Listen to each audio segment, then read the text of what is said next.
श्री कृष्ण गोविंद हरि मुरारी। हे नाथ नारायण वासुदेव।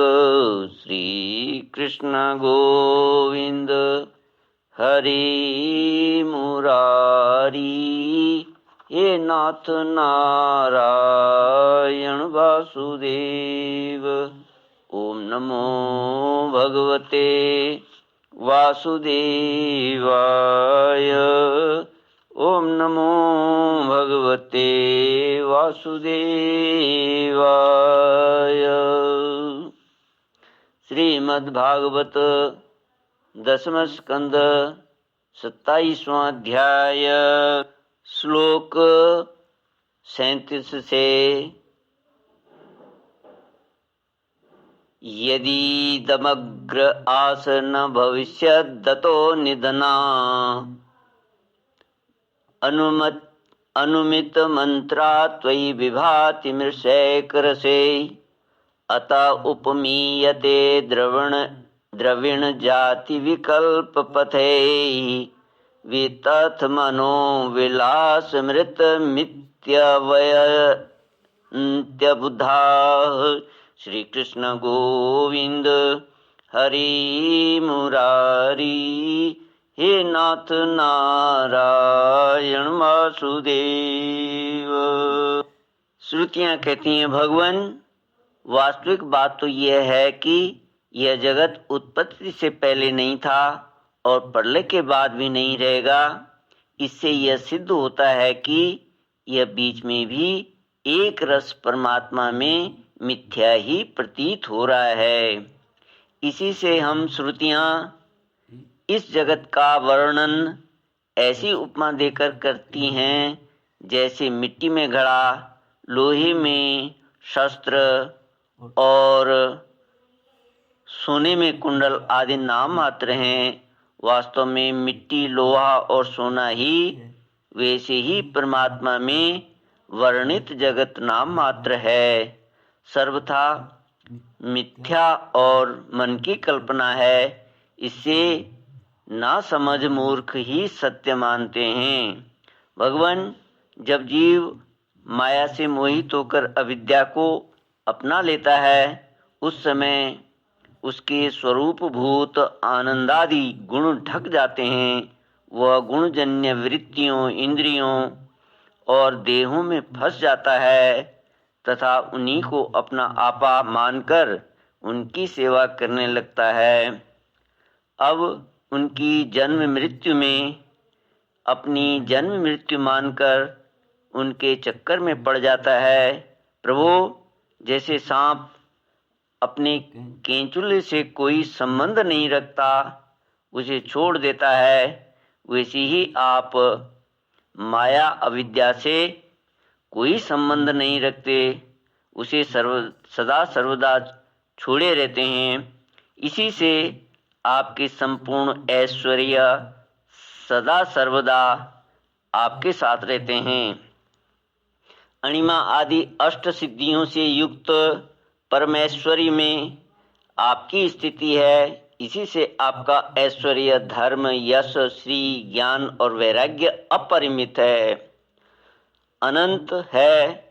वह देश, काल और वस्तु की सीमा से आबद्ध नहीं है। भगवान, यदि मनुष्य योगी यति होकर भी अपने हृदय की विषय वासनाओं को उखाड़ नहीं फेंकते तो उन असाधकों के लिए आप हृदय में रहने पर भी वैसे ही दुर्लभ हैं। वैसे जैसे कोई अपने गले में मणि पहने हुए हो परंतु उसकी याद न रहने पर उसे ढूंढता फिरे इधर उधर। जो साधक अपनी इंद्रियों को तृप्त करने में ही लगे रहते हैं, विषयों से विरक्त नहीं होते, उन्हें जीवन भर और जीवन के बाद भी दुख ही दुख भोगना पड़ता है, क्योंकि वे साधक नहीं दंभी हैं। एक तो अभी उन्हें मृत्यु से छुटकारा नहीं मिला है, लोगों को रिझाने, धन कमाने आदि के क्लेश उठाने पड़ रहे हैं, और दूसरे आपका स्वरूप न जानने के कारण अपने धर्म कर्म का उल्लंघन करने से परलोक में नरक आदि प्राप्त होने का भय भी बना रहता है। भगवान, आपके वास्तविक स्वरूप को जानने वाला पुरुष आपके दिए हुए पुण्य और पाप कर्मों के फल, सुख एवं दुखों को नहीं जानता, नहीं भोगता। वह भोग्य और भोक्तापन के भाव से ऊपर उठ जाता है। उस समय विधि निषेध के प्रतिपादक शास्त्र भी उससे निवृत्त हो जाते हैं, क्योंकि वे देहाभिमानियों के लिए हैं। उनकी ओर तो उसका ध्यान ही नहीं जाता।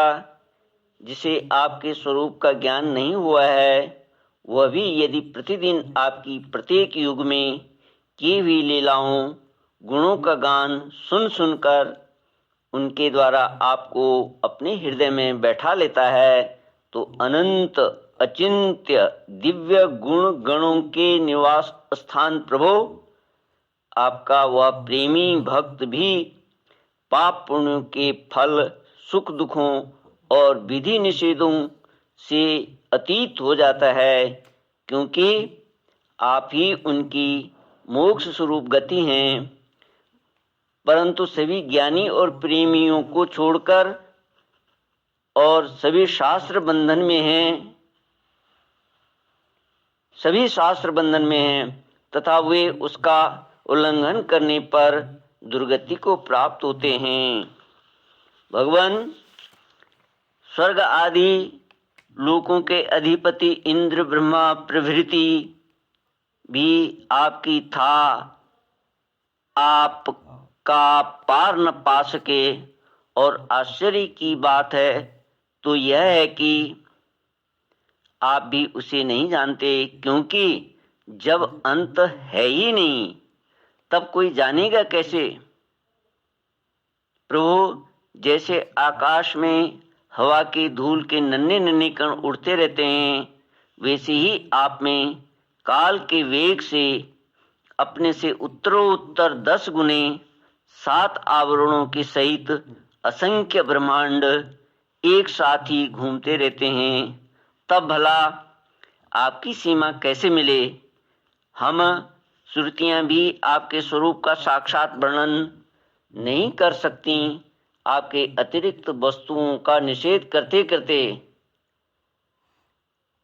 अंत में अपना भी निषेध कर देती हैं और आप में ही अपनी सत्ता खोकर सफल हो जाती हैं। श्री कृष्ण गोविंद हरि मुरारी, हे नाथ नारायण वासुदेव। भगवान नारायण ने कहा, देवर्षि, इस प्रकार सनकादि ऋषियों ने आत्मा और ब्रह्म की एकता बतलाने वाला उपदेश सुनकर आत्मस्वरूप को जाना और नित्य सिद्ध होने पर भी इस उपदेश से कृत्य से होकर उन लोगों ने सनंदन की पूजा की। नारद, सनकादि ऋषि सृष्टि के आरंभ में उत्पन्न हुए थे, अतएव वे सबके पूर्वज हैं। उन आकाशगामी महात्माओं ने इस प्रकार समस्त वेद पुराण और उपनिषदों का रस निचोड़ लिया है। यह सबका सार सर्वस्व है। देवऋषि, तुम भी उन्हीं के समान ब्रह्मा के मानस पुत्र हो, उनकी ज्ञान संपत्ति के उत्तराधिकारी हो। तुम भी श्रद्धा के साथ इस ब्रह्मात्म विद्या को धारण करो और स्वच्छंद भाव से पृथ्वी में विचरण करो। यह विद्या मनुष्यों की समस्त वासनाओं को भस्म कर देगी, भस्म कर देने वाली है। श्री सुखदेव जी कहते हैं, परीक्षित, देवऋषि नारद बड़े संयमी, ज्ञानी, पूर्ण काम और नैष्टिक ब्रह्मचारी हैं। वे तो कुछ सुनते हैं वे जो कुछ सुनते हैं उन्हें उसकी धारणा हो जाती है। भगवान नारायण ने उन्हें जब इस प्रकार उपदेश किया तब उन्होंने बड़ी श्रद्धा से उसे ग्रहण किया और उनसे यह कहा। नारद उवाच नमस्तस्मै भगवते कृष्णायामलकीर्तये यो धत्ते सर्वभूतानां मभावायोषति कलाः। देव ऋषि नारद ने कहा, भगवान आप सच्चिदानंद स्वरूप श्री कृष्ण हैं, आपकी कीर्ति परम पवित्र है। आप समस्त प्राणियों के परम कल्याण मोक्ष के लिए कमनीय कलावतार धारण किया करते हैं। मैं आपको नमस्कार करता हूँ।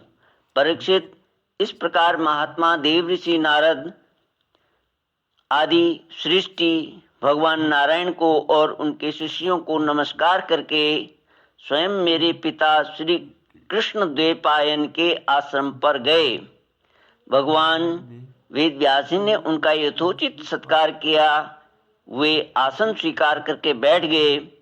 इसके बाद देव ऋषि नारद ने जो कुछ भगवान नारायण के मुंह से सुना था वह सब कुछ मेरे पिताजी को सुना दिया।